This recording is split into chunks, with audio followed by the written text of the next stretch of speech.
આરથી સુરતમાં ફૂડ પોઈઝનિંગની ઘટનામાં 4 વર્ષની બાળકીના મોત બાદ મહાનગરપાલિકાના આરોગ્ય અને ફૂડ વિભાગની કાર્યવાહી સતત ત્રીજા દિવસે પણ યથાવત છે। શહેરભરમાં હોટેલ, રેસ્ટોરન્ટ અને ધાબાઓમાં સઘન ચેકિંગ કરવામાં આવી રહ્યું છે। 209 સંસ્થાઓ અને 34 જેટલા ઢાબાઓની તપાસ બાદ 128 સંસ્થાઓને નોટિસ આપવામાં આવી છે, જ્યારે 43 સંસ્થાઓને બંધ કરાવવામાં આવી છે। ફૂડ પોઈઝનિંગની ઘટના બાદ સુરત મહાનગરપાલિકાના આરોગ્ય વિભાગે શહેરભરમાં સઘન ઇન્સ્પેક્શન ડ્રાઈવ હાથ ધરી છે। ફૂડ સેફ્ટી ઓફિસરો અને સેનિટેશન સ્ટાફની સંયુક્ત ટીમો દ્વારા વિવિધ ઝોનમાં હોટેલ, રેસ્ટોરન્ટ અને ખાદ્ય એકમોની તપાસ કરવામાં આવી રહી છે। તપાસ દરમિયાન કિચનની સ્વચ્છતા, વાસી અને એક્સપાયરી ડેટવાળા ખાદ્ય પદાર્થો, પાણીની ગુણવત્તા, ડીપ ફ્રીઝ, અનાજ સ્ટોરેજ, કચરાના નિકાલની વ્યવસ્થા તેમજ ફૂડ હેન્ડલર્સના મેડિકલ ફિટનેસ સર્ટિફિકેટની ચકાસણી કરવામાં આવી હતી। તપાસ દરમિયાન અખાદ્ય અને આરોગ્ય માટે હાનિકારક ખાદ્ય જથ્થો મળી આવતા તેનો નાશ કરવામાં આવ્યો હતો। અત્યાર સુધીમાં 618 કિલોથી વધુ અખાદ્ય જથ્થાનો નાશ કરવામાં આવ્યો છે। નિયમોના ઉલ્લંઘન બદલ 128 સંસ્થાઓને નોટિસ આપવામાં આવી છે અને ગંભીર ક્ષતિઓ જણાતા 43 હોટેલ, રેસ્ટોરન્ટ બંધ કરાવવામાં આવ્યા છે। આ ઉપરાંત 4,43,000થી વધુનો વહીવટી ખર્ચ વસૂલવામાં આવ્યો છે। માનનીય રાજ્યમંત્રી શ્રી અને માનનીય આરોગ્ય અધિકારી શ્રી સીધી સૂચનાના માર્ગદર્શન હેઠળ સુરત મહાનગરપાલિકાના ફૂડ વિભાગ અને આરોગ્ય વિભાગ દ્વારા સંયુક્ત અભિયાન હાથ ધરવામાં આવેલ। તમામ ઝોનમાં અભિયાન કરવામાં આવેલ, જેમાં ગઈકાલે કુલ 209 જેટલી હોટલ, રેસ્ટોરન્ટોનું ચેકિંગ કરવામાં આવેલ, 34 જેટલા ધાબાનું ચેકિંગ કરવામાં આવેલ, જેમાં કુલ 548 કિલો જેટલો અખાદ્ય શંકાસ્પદ ખોરાકનો જથ્થો નાશ કરવામાં આવેલ। 43 જેટલી હોટલ, રેસ્ટોરન્ટોને તેમની સ્વચ્છતાના ધારાધોરણનું પાલન કરતા ન હોવાથી નોટિસ આપી બંધ કરવામાં આવી છે અને 4,46,800 જેટલો વહીવટી પ્રતિબંધ ખર્ચ ચાલુ પર વસૂલ કરવામાં આવે છે। અમારું ચેકિંગ સતત ચાલુ જ રહેશે અને જે લોકો હવે સુધીવાનું ના મળે તેમની સામે કડકમાં કડક કાર્યવાહી કરવામાં આવશે। નોટિસ આપવામાં આવેલી સંસ્થાઓનું ફરી રી-ઇન્સ્પેક્શન કરવામાં આવશે। સ્વચ્છતા અને ફૂડ સેફ્ટીના નિયમોનું પાલન થતું જણાશે ત્યારબાદ જ સંસ્થાઓને ફરી શરૂ કરવાની મંજૂરી આપવામાં આવશે। સુરત મહાનગરપાલિકાએ સ્પષ્ટ કર્યું છે કે નાગરિકોના આરોગ્ય સાથે ચેડા કરનારા એકમો સામે કડક કાર્યવાહી ચાલુ રહેશે। શહેરમાં આગામી દિવસોમાં પણ આરોગ્ય અને ફૂડ વિભાગની ચેકિંગ ડ્રાઈવ યથાવત રહેશે। 13 જુલાઈની રાત્રે સુરતના લિંબાયતમાં 5 પોલીસ કર્મીઓએ યાદવ ટી સેન્ટરના સંચાલક મનોજ સરોજ પર અમાનવીય અત્યાચાર ગુજાર્યો હતો। મફતમાં નાસ્તો ન આપતા પોલીસ કર્મીઓએ મનોજને વાળ ખેંચી દંડા વડે જનાવરની જેમ માર માર્યો હતો। આ મામલે મનોજે પોલીસ કમિશનર કચેરીએ પુરાવાઓ અને વિડીયો રેકોર્ડિંગ સાથે અરજી કરી હતી। જો કે 1 મહિનાથી સ્થાનિક સ્તરે ન્યાય ન મળતા મનોજે હાઈકોર્ટમાં police commissioner, DCP, PI, PSI અને ડી સ્ટાફ સામે પિટિશન દાખલ કરી છે। હાઈકોર્ટમાં પિટિશન કરતા તેને સતત જાનથી મારી નાખવાની ધમકીઓ મળતી હોવાનો આક્ષેપ કર્યો છે। તો બીજી તરફ ખાકીની બર્બરતાના સીસીટીવી ફૂટેજ પણ સામે આવ્યા છે। પીડિત મનોજ સરોજે આક્રોશ સાથે જણાવ્યું કે આપણા રક્ષક જ ભક્ષક બની જશે તો અમે ક્યાં જઈએ? જો ગુજરાત સરકારને અમને ન્યાય ન આપવો હોય તો સ્પષ્ટ કહી દે। સીસીટીવીમાં જોવા મળી રહ્યું છે કે રાત્રે 8:58 મનોજને પકડવા તેની પાછળ 2 પોલીસ કર્મી દોડી રહ્યા હતા। આ દરમિયાન એક તેને પકડી પાડે છે, જ્યારે બીજો હાથમાં દંડો લઈને આવતો હતો। એક મનોજના વાળ પકડીને ખેંચી રહ્યો હતો, જ્યારે બીજો તેને દંડાથી ફટકારી રહ્યો હતો અને બંને પોલીસ કર્મીઓ જનાવરની જેમ મનોજ પર તૂટી પડ્યા હતા। આ દરમિયાન રાત્રિના 9:50 બીજા 2 પોલીસ કર્મીઓ દંડો લઈને ત્યાં પહોંચ્યા હતા। મનોજ લોખંડની જાળી પકડીને ઊભો હોય છે ત્યારે તેઓ હાથ છોડાવીને લઈ જવાનો પ્રયાસ કરે છે। તે દરમિયાન પહેલા આવેલા 2 પોલીસ કર્મીઓ સતત તેને માર મારી રહ્યા હતા। રાત્રિના 10:45 વધુ એક પોલીસ કર્મી આવી પહોંચે છે। ત્યારબાદ તમામ 5 પોલીસ કર્મીઓ દ્વારા તેને બળજબરીથી પગેથી ખેંચી અને ઢસડીને લઈ જવામાં આવ્યો હતો। આ સમયે પણ લાફા મારે છે અને એક પોલીસ કર્મી ખભા પર પગ મૂકી દંડા ફટકારે છે। પીડિત વેપારી મનોજ સરોજના જણાવ્યા મુજબ લિંબાયત પોલીસ સ્ટેશનના ડી સ્ટાફના કર્મચારીઓ તેમની દુકાનેથી રોજ 700થી 800નો સામાન જેમ કે ચા, પાણી, રેડબુલ, સિગરેટ અને માવો મફતમાં લઈ જતા હતા। આર્થિક નુકસાન સહન ન થતા પૈસા માંગ્યા ત્યારે પોલીસે અદાવત રાખી હતી. સ્થાનિક સ્તરે ન્યાય ન મળતા મનોજે હાઈકોર્ટમાં પિટિશન દાખલ કરી છે. હાઈકોર્ટ જતા જ પોલીસ દ્વારા સતત ધમકી મળી રહી છે અને તેના ભાઈને પણ બળજબરીપૂર્વક ગાડીમાં બેસાડી ઉઠાવી જવાનો પ્રયાસ કર્યો હતો. હાલ પોલીસના ડરથી અંડરગ્રાઉન્ડ મનોજે સોશિયલ મીડિયામાં લાઈવ થઈ જણાવ્યું હતું કે કોઈ કાર્યવાહી ન થતા મજબૂરીમાં 1 મહિના પછી હાઈકોર્ટનો સહારો લેવો પડ્યો. મને સતત જાનથી મારી નાખવાની ધમકીઓ મળી રહી છે. સુરત આરટીઓની ધીમી કામગીરી અને સોફ્ટવેરની ખામીને કારણે 700 થી 800 જેટલા વાહન ડીલરો મુશ્કેલીમાં મુકાયા છે. વાહન ટ્રાન્સફર, લોન ટ્રાન્સફર અને કેન્સલેશન જેવી કામગીરી લાંબા સમયથી અટવાઈ છે. ડીલરોનો આક્ષેપ છે કે હાઈકોર્ટના આદેશ છતાં પેનલ્ટી વસૂલાઈ રહી છે અને વધારાની રકમ પણ લેવામાં આવી રહી છે. સમસ્યાનું નિરાકરણ નહીં આવે તો પરિવહન મંત્રી સમક્ષ રજૂઆત સાથે ગાંધીનગર સુધી લડતની ચીમકી આપવામાં આવી છે. સુરત પ્રાદેશિક વાહન વ્યવહાર કચેરી આરટીઓ ખાતે છેલ્લા 1 મહિનાથી સર્વર અને સોફ્ટવેરની ખામીના કારણે વાહન ડીલરો અને સામાન્ય નાગરિકો ભારે હાલાકી ભોગવી રહ્યા છે. ફેસલેસ પ્રક્રિયા હેઠળ 7 દિવસમાં થતા કામો મહિનાઓ સુધી અટકી પડતા શહેરમાં અંદાજે 700 થી 800 જેટલા ડીલરોમાં રોષ ફેલાયો છે. આરટીઓ તંત્ર તરફથી સંતોષકારક જવાબ ન મળતા હવે સમગ્ર મામલે નાયબ મુખ્યમંત્રી તેમજ પરિવહન મંત્રી સમક્ષ ઉચ્ચ સ્તરે રજૂઆત કરવાની ચીમકી ઉચ્ચારવામાં આવી છે. સ્થાનિક વાહન ડીલરોના જણાવ્યા મુજબ વાહન ટ્રાન્સફર, લોન ટ્રાન્સફર તેમજ લોન કેન્સલેશન જેવી મહત્વપૂર્ણ કામગીરી લાંબા સમયથી ઠપ છે. પોર્ટલ પર તમામ દસ્તાવેજો યોગ્ય રીતે અપલોડ થઈ જાય છે અને સિસ્ટમ તેને સ્વીકારી પણ લે છે. સાથે જ સરકાર દ્વારા નક્કી કરાયેલી ફી પણ વસૂલવામાં આવે છે. તેમ છતાં છેલ્લી મંજૂરી આપવામાં આવતી નથી. સોફ્ટવેરમાં શું ટેકનિકલ અપડેટ ચાલી રહી છે તે અંગે તંત્ર તરફથી કોઈ સ્પષ્ટ ખુલાસો કરવામાં આવતો નથી. સ્થાનિક અગ્રણી જતીન જરીવાલાએ આરટીઓ તંત્રની કાર્યપદ્ધતિ સામે આક્ષેપ કરતા જણાવ્યું હતું કે અધિકારીઓ પાસે જવાબ માંગવામાં આવે ત્યારે ઉદ્ધત વર્તન કરવામાં આવે છે. અને સુરત આરટીઓ પર ભેગા એટલા માટે થયા છે કે ડીલરોને જે પ્રોબ્લેમ ચાલી રહેલી છે કે છેલ્લા 1 મહિનાથી સોફ્ટવેર એ લોકોનું બંધ છે અને સોફ્ટવેરમાં શું અપડેટ કરે છે તેનો કોઈ ખુલાસો થતો નથી. જ્યારે ફ્રેશલેસની કામગીરી કરીએ છીએ ને તો 7 દિવસની અંદર પૂર્ણ કરવાની હોય છે, પણ આજે 1 મહિના પછી પણ છે ને પૈસા તો લઈ લે છે પણ એપ્રુવ થતું નથી અને એનો કોઈ ખુલાસો કોઈ કરતું નથી. એ બેવડી નીતિની એ શું છે તે ખબર પડતી નથી. સીધી ગણતરી કરીએ ને તે બધા ડોક્યુમેન્ટ્સ ઓકે હોવા છતાં અપલોડ થઈ જાય છે, એક્સેપ્ટ થઈ જાય છે. એનો મતલબ કે સિસ્ટમ જ્યારે એક્સેપ્ટ કરતું હોય કોઈ વસ્તુ તો એ ઓકે જ હોય છે. તો એ ઓકે હોવા છતાં બી જે કેમ એપ્રુવ નથી થતું એનો કોઈ ખુલાસો મળતો નથી. આજે 1 મહિનો થઈ ગયો કે 1 મહિનાથી બી ઉપર વધુનો સમય થઈ ગયો છે, તે છતાં કોઈ જવાબ મળતો નથી. આરટીઓ પરથી જવાબ તો કોઈ આપવામાં આવતું નથી. એ લોકોને એક જ જવાબ છે કે જ્યારે પબ્લિકને કોઈ તકલીફ નથી તો તમને શું તકલીફ છે. અધિકારીઓનો આ જવાબ છે. હવે એના માટે દરેક વસ્તુ માટે હાઈકોર્ટમાં જવાનું છે.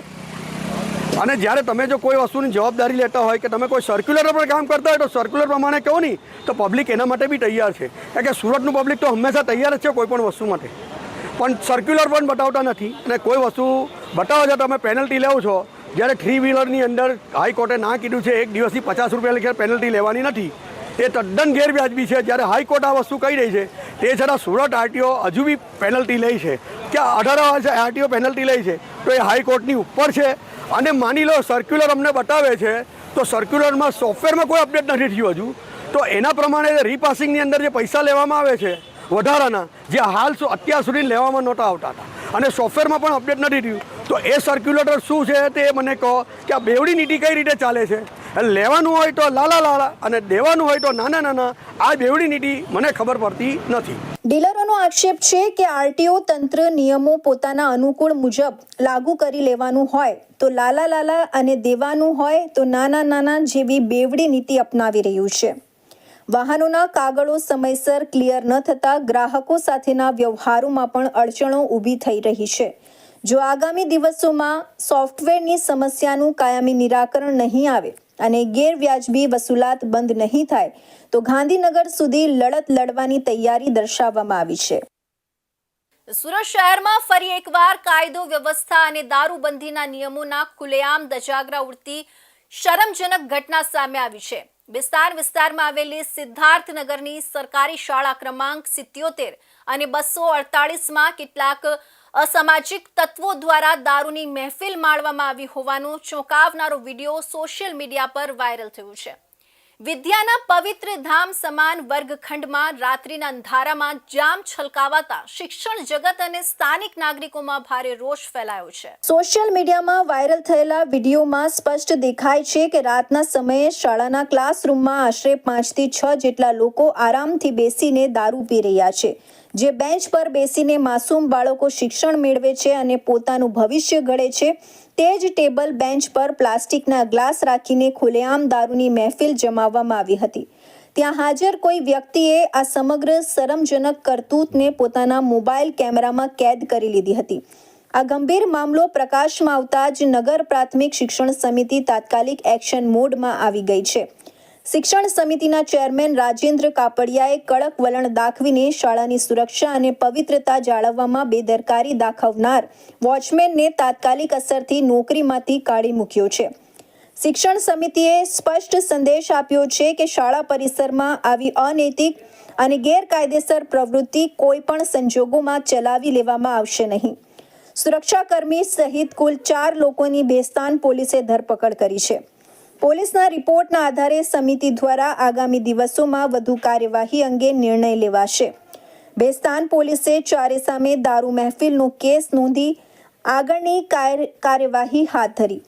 ચેરમેન રાજેન્દ્ર કાપડિયાના જણાવ્યા અનુસાર આ વિડીયો આશરે 15 દિવસ અગાઉ રવિવારના દિવસનો છે. તે દિવસે શાળા પરિસરમાં બાળકો રમી રહ્યા હતા ત્યારે નુકસાન થવાના ડરે વોચમેને તેમને બહાર કાઢી મૂક્યા હતા.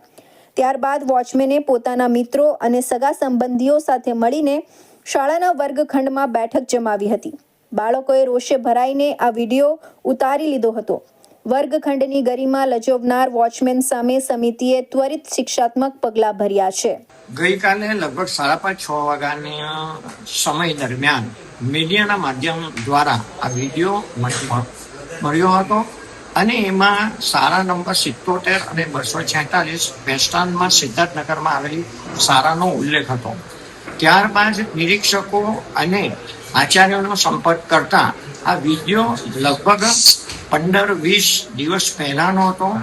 આ વોચમેન દ્વારા રવિવારના દિવસે બાળકોને શાળામાં મેદાનમાં રમવા ના દેતા બાળકોએ ઉશ્કેરાઈને આ વિડીયો બનાવ્યો છે અને વોચમેનને બતાવીને એને બ્લેકમેલિંગ કરવાની કોશિશ કરી છે. વોચમેન દ્વારા સમાધાન કરીને આ વિડીયો ડિલીટ પણ કરવામાં આવ્યો હતો, પરંતુ કોઈક બીજા વિદ્યાર્થી પાસે આ વિડીયો હશે અને એ વાયરલ થયો છે. એ ખૂબ જ ગંભીર બાબત છે.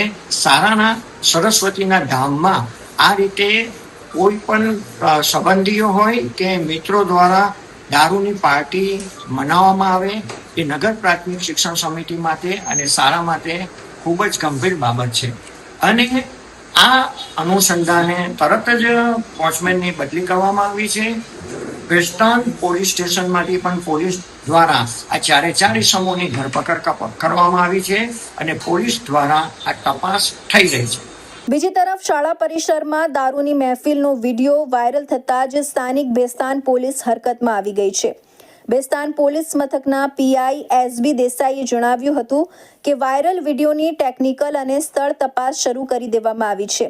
વિડીયોમાં દેખાતા તમામ અજાણ્યા શખ્સોની ઓળખ મેળવવાની તજવીજ હાથ ધરાઈ છે અને તમામ પુરાવા મળ્યા બાદ કાયદાનું ઉલ્લંઘન કરનારા તમામ દોષિતો સામે કડક કાનૂની કાર્યવાહી કરવામાં આવશે. તો હવે સમય છે એક વિરામનો.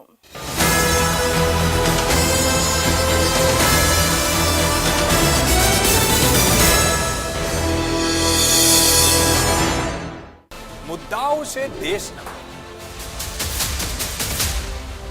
પેનલ પર થશે ચર્ચા, વાતમાં થશે સ્પષ્ટ સંવાદ. અમે લાવીએ છીએ તમારા પ્રશ્નોને મંચ પર.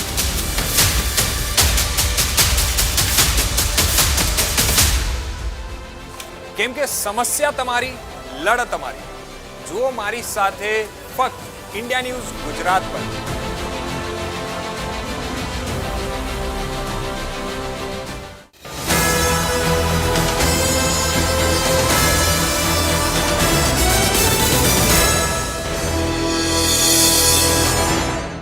વિરામ બાદ ફરી આપ સૌનું સ્વાગત છે।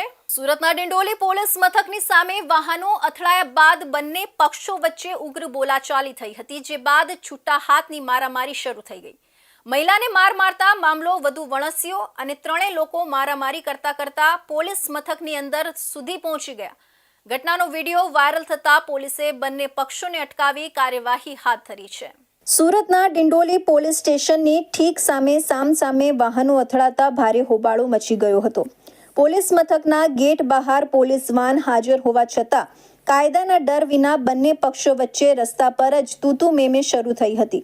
સામાન્ય અકસ્માત બાદ શરૂ થયેલી બોલાચાલી જોતજોતામાં ઉગ્ર બની હિંસક મારામારીમાં ફેરવાઈ ગઈ હતી।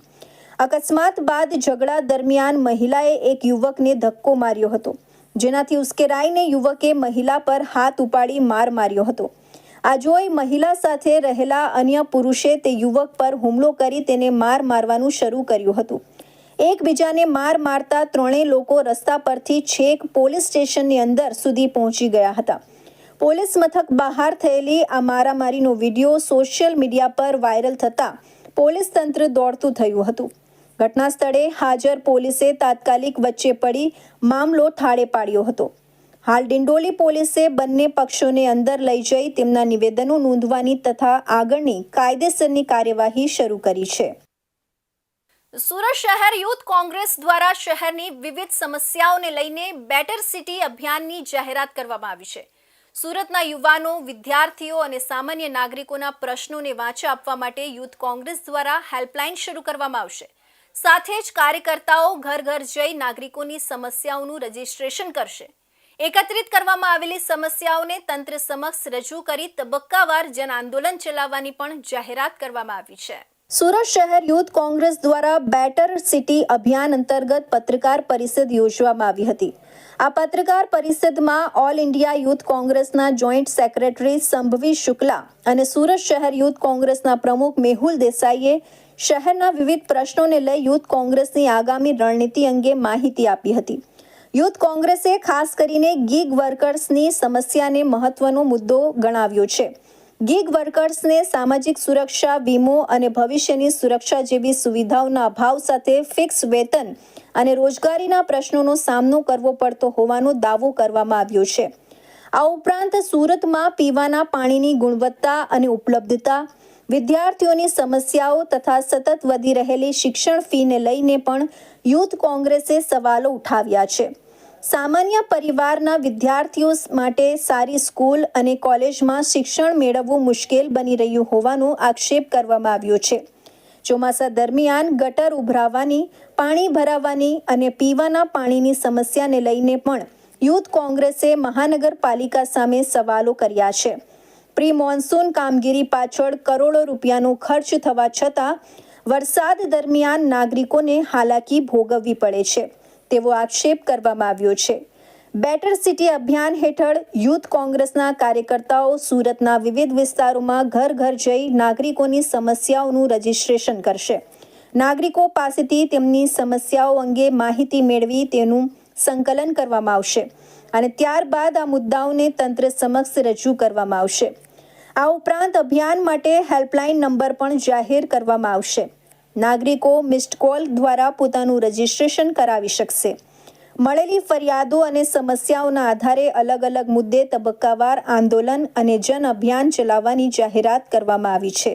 मुख्य मुद्दे हमारे, जैसा कि मैं कहती आई हूँ कि जनता की आंखों से निकले आंसुओं को पोंछने का काम कांग्रेस पार्टी करते आई है, उसी तरीके से हमने ये लोकल मुद्दे उठाने का हमारे राष्ट्रीय अध्यक्ष, हमारे राष्ट्रीय प्रभारी ने निर्णय लिया है और हम सबको आदेश दिया है कि आप जाइए और जनता के बीच में उनके लोकल मुद्दे जानिए और उनको सॉल्व करके दीजिए। वंदे मातरम को लेकर की घृणा क्यों छोटा करना चाहते हैं? ऐसा कहाँ है? कोई ऑफिशियल स्टेटमेंट आया है सर? मैं आपसे पूछना चाहती हूँ, मुझे तो नहीं लगता कोई ऑफिशियल स्टेटमेंट आया है क्या वंदे मातरम। कांग्रेस पार्टी ने जो चीज लिखी है वो क्यों छोटा करेगी? मैं नहीं मानती इस बात को। देखिए वो तो झूठ, अगर आप भारतीय जनता पार्टी की ऑब्वियसली बात कर रहे हैं, मैंने अभी कहा उनका काम है झूठ बोलो, बार बार बोलो और जोर से बोलो। वो जनता को गुमराह करने के बाद अलावा और कोई काम नहीं करते। इनफैक्ट मोदी जी ऑनलाइन आए थे हेलो फ्रेंड्स करके, उनको छात्रों ने अनफ्रेंड कर दिया है। ये बात उनको मालूम पड़ जानी चाहिए अब तक।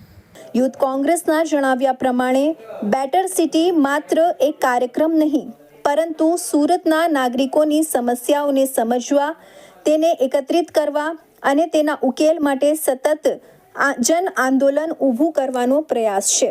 આગામી દિવસોમાં શહેરના વિવિધ વિસ્તારોમાં આ અભિયાનને વધુ વ્યાપક બનાવવાની જાહેરાત કરવામાં આવી છે. શહેરના ગોળાદરા વિસ્તારમાં મંદિર નજીક રહેતી 26 વર્ષીય ગર્ભવતી મહિલા રાની રાકેશ માળીનું સારવાર દરમિયાન મોત થતા પરિવારજનોમાં ભારે રોષ ફાટી નીકળ્યો છે. મહિલાના મોત સાથે ગર્ભમાં રહેલા બાળકનું પણ મોત થતા પરિવાર પર દુઃખનો પહાડ તૂટી પડ્યો છે. ઘટનાને પગલે હોસ્પિટલ પરિસરમાં પરિવારજનો અને સંબંધીઓએ ભારે હોબાળો મચાવ્યો હતો. રાની રાકેશ માળીને તબિયત લથડતા 18 ઓગસ્ટના રોજ સારવાર માટે હોસ્પિટલમાં દાખલ કરવામાં આવી હતી. શરૂઆતમાં સારવાર ચાલી રહી હતી, પરંતુ ત્યારબાદ મહિલાની તબિયતમાં વધુ બગાડ થતાં તેને ઓક્સિજન માસ્ક લગાવવામાં આવ્યો હતો. પરિવારજનોના જણાવ્યા પ્રમાણે મહિલાની સ્થિતિ ગંભીર બનતી જતી હોવા છતાં યોગ્ય સમયે અને યોગ્ય રીતે સારવાર આપવામાં આવી કે નહીં તે અંગે અનેક સવાલો ઊભા થયા છે. પરિવાર માટે સૌથી કરુણ ક્ષણ ત્યારે આવી જ્યારે સારવાર દરમિયાન જ રાનીનું મોત નીપજ્યું. રાની ગર્ભવતી હોવાથી તેના ગર્ભમાં રહેલા બાળકનું પણ મોત થયું હોવાનું પરિવારજનોને જણાવવામાં આવ્યું હતું. એક જ ઘટનામાં માતા અને અજન્મેલા બાળકના મોતથી પરિવારજનોમાં ભારે આઘાત સાથે તબીબી વ્યવસ્થા સામે રોષ જોવા મળ્યો હતો. મહિલાના પરિવારજનોએ સારવાર કરી રહેલા ડોક્ટરો અને હોસ્પિટલના સ્ટાફ સામે ગંભીર બેદરકારીના આક્ષેપ કર્યા છે. પરિવારજનોનું કહેવું છે કે મહિલાની તબિયત સતત બગડી રહી હોવા છતાં તેના પર પૂરતું ધ્યાન આપવામાં આવ્યું નહોતું. સમયસર યોગ્ય સારવાર મળી હોત તો કદાચ મહિલાનો જીવ બચાવી શકાયો હોત કે કેમ તે અંગે પણ પરિવારજનોએ સવાલો ઉઠાવ્યા છે. જોકે મહિલાના મોતનું ચોક્કસ તબીબી કારણ શું હતું અને સારવાર દરમિયાન કોઈ પ્રકારની બેદરકારી થઈ હતી કે નહીં તે અંગે સત્તાવાર તપાસ બાદ જ સ્પષ્ટતા થઈ શકે છે. હાલ પરિવારજનોના આક્ષેપોને કારણે સમગ્ર મામલો ચર્ચામાં આવ્યો છે.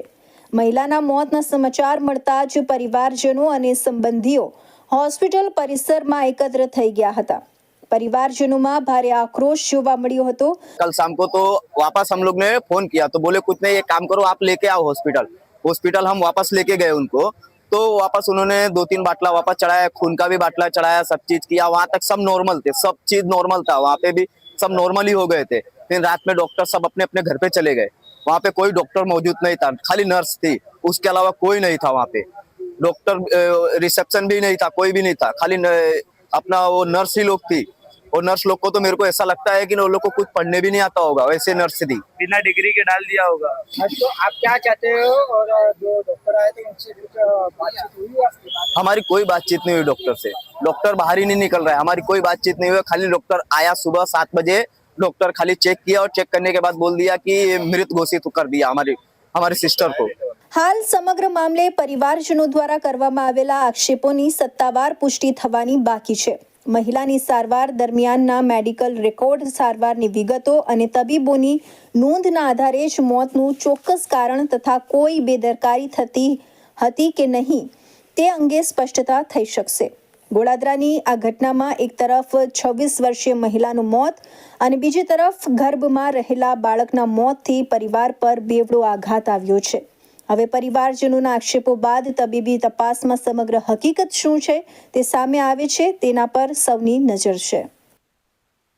સુરતના કાપોદ્રા વિસ્તારમાં ધામેલિયા બ્રધર્સના રત્ન કલાકારો ભાવ વધારાની માંગ સાથે હડતાળ પર ઉતર્યા છે. 200 થી 300 જેટલા રત્ન કલાકારોએ છેલ્લા 4 વર્ષથી ભાવ વધારાની માંગ કરી હોવા છતાં માંગ સ્વીકારવામાં ન આવતા હવે હડતાળનો માર્ગ અપનાવ્યો છે. કારીગરોએ સ્પષ્ટ ચીમકી આપી છે કે જ્યાં સુધી તેમની માંગ સ્વીકારવામાં નહીં આવે ત્યાં સુધી હડતાળ ચાલુ રાખવામાં આવશે. સુરતના કાપોદ્રા વિસ્તારમાં આવેલા ધામેલિયા બ્રધર્સના રત્ન કલાકારોમાં ભાવ વધારાને લઈને રોષ જોવા મળી રહ્યો છે. 200 થી 300 જેટલા કારીગરો ભાવ વધારાની માંગ સાથે હડતાળ પર ઉતર્યા છે. રત્ન કલાકારના જણાવ્યા મુજબ છેલ્લા 4 વર્ષથી તેઓ ભાવ વધારાની માંગ કરી રહ્યા છે. જો કે લાંબા સમયથી રજૂઆત કરવા છતાં તેમની માંગ અંગે કોઈ યોગ્ય નિર્ણય લેવામાં આવ્યો ન હોવાનું કારીગરોએ આક્ષેપ કર્યો છે. કરમનાથ ધામીલિયા પ્રદેશમાં કામ કરું છું. 10-12 વર્ષથી હું બેહું છું, પણ પહેલા જે 10-12 વર્ષથી જે ભાવ છે એના ભાવમાં જે અમે કામ કરી રહ્યા છીએ. કામ કરવાનું બીજું કોઈ છે હેતુ અમારો શું છે કે અમારે અત્યારે છોકરાઓનું જે ફી ભરવી, અમારું ઘર ચલાવવું એ આની ઉપર ચાલે એમ છે નહીં. ભાવ વધારાની માંગ છે, શેઠ ભાવ વધારતા નથી. એ બાબતે મેં હડતાલ પાડેલી છે. કારીગરો 400 થી 500 કારીગર છે. 2 ગાળા બંધ કરેલા છે. મેન હવે બીજી કંપનીને શિફ્ટ થઈ જવું, અહીંયા નહીં આપણે ભાવ વધારે તો પોસાય, બેસું ને તો નહીં બે બીજી કંપનીને શિફ્ટ થઈ જવું. ભાવ વધારાની માંગને લઈને કારીગરોએ કામકાજથી અળગા રહી વિરોધ નોંધાવ્યો છે. કારીગરોનું કહેવું છે કે તેમની મહેનત અને કામના પ્રમાણમાં યોગ્ય ભાવ મળવો જરૂરી છે. લાંબા સમયથી માંગ પેન્ડિંગ હોવાને કારણે હવે હડતાળ પણ ઉતરવાની ફરજ પડી છે. કારીગરોએ ચીમકી ઉચ્ચારી છે કે જ્યાં સુધી ભાવ વધારાની તેમની માંગ સ્વીકારવામાં નહીં આવે ત્યાં સુધી હડતાળ ચાલુ રાખવામાં આવશે. હવે રત્ન કલાકારોની રજૂઆત બાદ ધામેલિયા બ્રધર્સ તરફથી શું નિર્ણય લેવામાં આવે છે તેના પર સૌની નજર છે. સ્વચ્છતા સર્વેક્ષણમાં દેશભરમાં અગ્રેસર રહેતા સુરત શહેરના સેન્ટ્રલ ઝોનમાં આવેલા સૈયદપુરા પમ્પિંગ સ્ટેશન નજીક કચરાનો નિયમિત નિકાલ ન થતા એક જાગૃત નાગરિકે રસ્તા પરના કચરાના ઢગલા પર પલાઠી વાળીને બેસી અનોખો વિરોધ નોંધાવ્યો હતો. ડોર ટુ ડોર ગાર્બેજ કલેક્શનની લાપરવાહી અને અસહ્ય દુર્ગંધથી પરેશાન યુવકે સુરત મહાનગરપાલિકાના અધિકારીઓ અને કોન્ટ્રાક્ટર સામે જોરદાર આક્રોશ વ્યક્ત કર્યો હતો. આ વિરોધ પ્રદર્શનનો વિડીયો સોશિયલ મીડિયા પર વાયરલ થતા તંત્રની કચરા વ્યવસ્થાપન કામગીરી સામે ગંભીર સવાલો ઊભા થયા છે. સૈયદપુરા પમ્પિંગ સ્ટેશન નજીક કચરાના ઢગલા અને અસહ્ય દુર્ગંધથી પરેશાન એક જાગૃત નાગરિકે અનોખી રીતે વિરોધ નોંધાવ્યો હતો. રસ્તા પર એકઠા થયેલા કચરાના ઢગલા પર પલાઠી વાળીને બેસી યુવકે પાલિકા તંત્રની કામગીરી સામે રોષ વ્યક્ત કર્યો હતો. યુવકના જણાવ્યા પ્રમાણે કચરાના નિકાલ અને door to door garbage collection માટે પાલિકા દ્વારા કોન્ટ્રાક્ટરોને કરોડો રૂપિયાના કોન્ટ્રાક્ટ આપવામાં આવે છે. બીજી તરફ નાગરિકો પાસેથી નિયમિત ટેક્સ વસૂલવામાં આવે છે. તેમ છતાં સમયસર કચરો ઉપાડવામાં આવતો ન હોવાનો આક્ષેપ કરવામાં આવ્યો છે. સમયસર સફાઈ ન થવાના કારણે સ્થાનિક રહીશો અને રાહદારીઓને દુર્ગંધ તથા ગંદકીનો સામનો કરવો પડતો હોવાનો યુવકે આક્ષેપ કર્યો હતો. કચરો સાફ થતો ન હોવા છતાં કોન્ટ્રાક્ટરોના બિલ કેવી રીતે પાસ થાય છે તે અંગે પણ સવાલ ઉઠાવવામાં આવ્યા હતા. યુવકે અધિકારીઓ અને કોન્ટ્રાક્ટરો વચ્ચે સાંઠગાંઠ હોવાના આક્ષેપ સાથે સમગ્ર મામલાની તપાસ કરી જવાબદારો સામે કાર્યવાહી કરવાની માંગ કરી હતી. વિરોધ દરમિયાન યુવકે સેન્ટ્રલ ઝોનના અધિકારીઓ અને કોન્ટ્રાક્ટર વિરુદ્ધ મુર્દાબાદ અને ચોર છેના નારા લગાવ્યા હતા. અનોખો વિરોધ જોવા માટે રસ્તા પરથી પસાર થતા લોકો પણ થોભી ગયા હતા. સૈયદપુરામાં કચરાના ઢગલા વચ્ચે બેસીને કરાયેલા આ વિરોધનો વિડીયો સોશિયલ મીડિયા પર વાયરલ થયો છે. એક તરફ સુરત સ્વચ્છતા મામલે અગ્રેસર હોવાના દાવા કરે છે તો બીજી તરફ જાહેર રસ્તા પર કચરાના ઢગલા જોવા મળતા હોવાથી કચરા વ્યવસ્થાપનને લઈને તંત્ર સામે સવાલો ઊભા થયા છે. હવે પાલિકા આ મામલે શું કાર્યવાહી કરે છે તેના પર સૌની નજર છે. તો આ હતા ઇન્ડિયા ન્યૂઝ ગુજરાતના ખાસ બુલેટિન. આપણું સુરતના મહત્વના સમાચાર. નવા સમાચાર સાથે ફરી મળીશું. ત્યાં સુધી જોતા રહેજો ઇન્ડિયા ન્યૂઝ ગુજરાત.